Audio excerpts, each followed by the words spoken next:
औज़ुबिल्लाहिमिनश्शैतानिर्रजीम बिस्मिल्लाहिर्रहमानिर्रहीम। Dear students, कैसे हैं? कल के लेक्चर में हमने हार्ट के स्ट्रक्चर और फंक्शन के बारे में पढ़ा था। आज के लेक्चर में हम ब्लड वेसल के बारे में पढ़ते हैं। तो ब्लड वेसल क्या है? खून की रगे जिसको हम कहते हैं। तो these are the channels are tubes through which blood flow in the entire body. यानी ये वो वेसल्स हैं, वो ट्यूब्स हैं जिसके अंदर ब्लड फ्लो करता है। तो मेनली इसके 3 टाइप्स है बॉडी के अंदर, जहाँ पे मैंने मेंशन किया है आर्टरीज, वेन्स एंड कैपिलरीज। ये 3 किस्म के वेसल्स हैं बॉडी के अंदर। और इसको आज मैं कंपेरेटिवली आपको बताऊंगा। आर्टरीज जो है ये वो ब्लड वेसल है which carry away blood from the heart, जो हार्ट से ब्लड को लेके बॉडी पार्ट्स की तरफ इसको ले जाता है। और वेन्स वो ब्लड वेसल है विच bring blood from different parts of the body towards the heart. ये मुख्तलिफ हिस्सों से ब्लड को दिल की तरफ लाता है। और कैपिलरीज जो है they are present around the tissues. तो ये टिश्यूज के सराउंडिंग में मौजूद होते हैं। इसी वजह से यहाँ पे मैंने मेंशन किया है कि it brings blood to the tissues. इसके अलावा आर्टरीज जो है दे कंटेन ऑक्सीजनेटेड ब्लड। इसमें ऑक्सीजनेटेड ब्लड होता है एक्सेप्ट पल्मोनरी आर्टरी। सिर्फ एक आर्टरी हमारे साथ इस तरह है कि उसमें डी ऑक्सीजनेटेड ब्लड होता है, बाकी जितनी भी आर्टरीज है उसमें ऑक्सीजनेटेड ब्लड होता है। Veins have A D oxygenated blood, उसमें डी ऑक्सीजनेटेड ब्लड होता है एक्सेप्ट पल्मोनरी वेन जिसमें ऑक्सीजनेटेड ब्लड होता है। उसके अलावा कैपिलरीज में मिक्स ब्लड होता है, यानी जब ब्लड कैपिलरीज ले जाता है टुवर्ड्स द टिश्यूज तो उसमें, क्योंकि उसमें ऑक्सीजन की परसेंटेज ज़्यादा होती है, जब ऑक्सीजन कैपिलरीज के वाल से डिफ्यूज़ हो जाती है टुवर्ड द टिश्यू सेल्स, और टिश्यू सेल से कार्बन डाइऑक्साइड जब कैपिलरीज के ब्लड में शामिल हो जाता है तो उस हालात में हम इसको डीऑक्सीजनेटेड ब्लड कहते हैं। तो इसी वजह से हम कहते हैं कि इसमें मिक्स टाइप का ब्लड होता है। उसके अलावा आर्टरीज कंसिस्ट ऑफ 3 लेयर्स। इसमें 3 लेयर होते हैं। आउटर लेयर कनेक्टिव टिश्यूज का होता है, सेकंड लेयर स्मूथ टिश्यूज है प्लस इलास्टिक फाइबर है, उसके बाद एंडोथेलियल सेल्स है। तो ये 3 किस्म के लेयर होते हैं।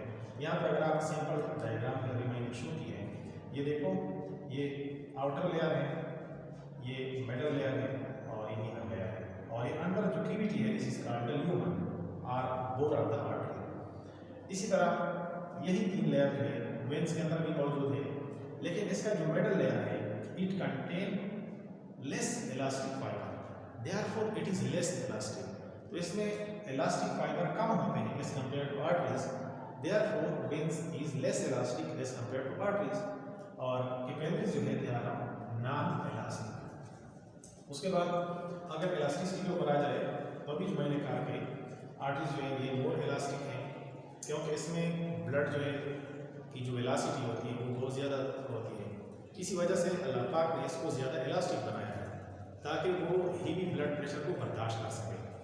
ठीक है, ये आर्टरीज जो है ये इसमें डायलेशन भी होती है और कंट्रैक्शन भी होती है। जब ये डायलेट होती है तो इसको हम कहते हैं वासो डायलेशन, जब ये कंट्रैक्शन करती है तो इसको हम कहते हैं वासो कंस्ट्रक्शन। तो ये अगर कंडीशन के ऊपर डिपेंड करता है। ठीक है, इसके अलावा ये वेन्स जो है दे आर लेस इलास्टिक, और उसके बाद कैपिलरीज जो है दे आर नॉन इलास्टिक। उसके बाद वाल्स पर अगर हम आ जाए तो आर्टरीज में वाल्स नहीं होते, और वेन्स में वाल मौजूद है, और इसमें स्फिंक्टर होते हैं कैपिलरीज में। और स्फिंक्टर ऐसे स्ट्रक्चर है, वाल नहीं होते लेकिन ऐसे स्ट्रक्चर है जो ब्लड के बैक फ्लो को प्रिवेंट करते हैं। उसके अलावा पल्स इसमें हम महसूस कर सकते हैं आर्टरीज में, और वेन्स कैपिलरीज में हम पल्स को महसूस नहीं कर सकते।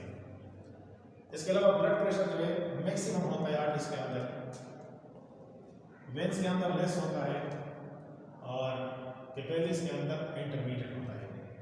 यहाँ पे अगर इस डायग्राम को आप देखें तो यहाँ पे तीनों वेसल्स की जो रिलेशनशिप है वो शो की गई है। तो ये वेन्स है, सपोज करें ये वेन्स है, ये आर्टरीज है, सॉरी ये मेन आर्टरी है, ये डिवाइड हो रही है आर्टेरियोल्स में, और फिर आर्टेरियोल फार्दर डिवाइड होती है कैपिलरीज में, और कैपिलरीज की दोबारा रीयूनियन होती है, ऐसे वेन्यूल बनते हैं, और जब वेन्यूल मिलते हैं आपस में तो इससे वेन बनता है। तो ये आज का कंपेरेटिवली कंपेरिजन हमने पढ़ लिया इन 3 ब्लड वेसल के दरमियान। इंशाल्लाह कल के लेक्चर में हम ECG या इलेक्ट्रोकार्डियोग्राम के बारे में पढ़ेंगे। Thank you very much.